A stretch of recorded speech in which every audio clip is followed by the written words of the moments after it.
আসসালামু আলাইকুম প্রিয় দর্শক বন্ধুরা, এরা দুইজন একে অপরের খুবই ক্লোজ বন্ধু।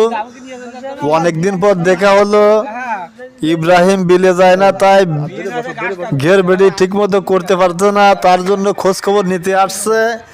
এখন দুই বন্ধুর ভিতর একটু সৌজন্য সাক্ষাৎ করতেছে। আপনারা দেখবেন ওই দুই বন্ধুর কেমন আচরণ, কেমন স্বভাব চরিত্র। ইব্রাহিম যেমন, তার বন্ধু তো ঠিক তেমনই হতে হয়। তো যাই হোক, বন্ধু অনেকদিন পর খোঁজ নিতে আইছে। এখন ইব্রাহিম ওর রাস্তা খরচ দিয়ে দিল, এই জন্যে ওরে খুব পছন্দ করে বন্ধু।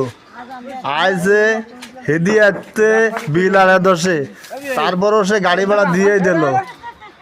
ঠিক আছে, সবাইকে ধন্যবাদ।